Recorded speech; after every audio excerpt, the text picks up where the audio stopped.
మరి ఈరోజు అవినీతికి పాల్పడి ఎమ్మెల్యే బామర్ది చెప్పినట్లు డబల్ రిజిస్టర్ చేసి డబ్బులు తీసుకొని ఇదో దర్జాగా టేబుల్ మీద కూర్చున్నటువంటి రమణారావుని వెంటనే విధుల నుంచి తొలగించాలి, ఇక్కడ డ్యూటీ నుంచి తొలగించాలని చెప్పేసి ఈరోజు సిపిఐ పార్టీగా డిమాండ్ చేస్తున్నాం.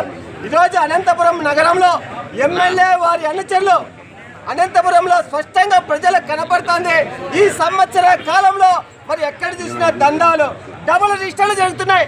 మరి రమణారావు గారు గతంలో ధర్మారంలో పనిచేసినప్పుడు అవినీతికి పాల్పడితే ఇతని విధుల నుంచి తొలగిస్తే కోర్టు నుంచి పేపర్ తీసుకుని వచ్చి మళ్ళీ ఇక్కడ రిజిస్టర్ ఆఫీస్లో కూర్చొని మరి ఇక్కడ వ్యాపారం అవినీతి వ్యాపారాన్ని కుంపట్లో పెడితే ఈరోజు ఇక్కడ ఉన్నటువంటి ఎమ్మెల్యే స్థానిక ప్రజాప్రతినిధులు కళ్ళు మూసుకున్నారని చెప్తున్నాం. ఈరోజు ఎమ్మెల్యే బామర్దికి ఈ రిజిస్టర్ ఆఫీస్ నుంచి ప్రతి నెల మళ్ళీ వారికి కట్టలు మూటలు పోవాలంట.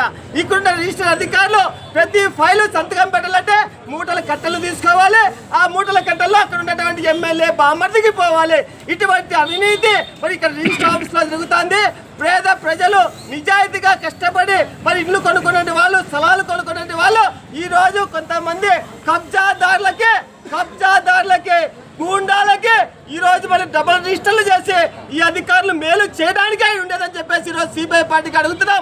ఇప్పటికైనా సరే చంద్రబాబు నాయుడు గారు చెప్తున్నాం, మీది సుపరిపాలన అన్నారు, తొలి అడుగన్నారు, మళ్ళీ అడుగన్నారు.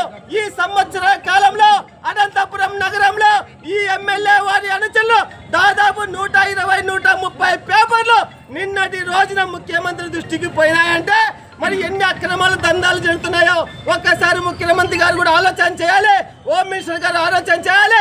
ఇక్కడ ఉన్నటువంటి రిజిస్టర్లు కూడా మరి డిఆర్ఓ గారు వెంటనే కలెక్టర్ గారిని పంపించాలి. కలెక్టర్ గారు డబల్ రిజిస్టర్ అనంతపురంలో ప్రతి ఒక్కటి క్యాన్సల్ చేయాలని చెప్పేసి ఈరోజు సిపిఐ పార్టీగా డిమాండ్ చేస్తున్నాం. లేకపోతే ఈ అవినీతికి వ్యతిరేకంగా, ఈ గుండాగిళ్ళకి వ్యతిరేకంగా, ఈ దౌర్జన్యాలకు వ్యతిరేకంగా, ఈ కబ్జాదారులకు వ్యతిరేకంగా కమ్యూనిస్ట్ పార్టీగా పోరాటం చేస్తామని చెప్పేసి ఈ సందర్భంగా ప్రభుత్వానికి హెచ్చరిస్తాం.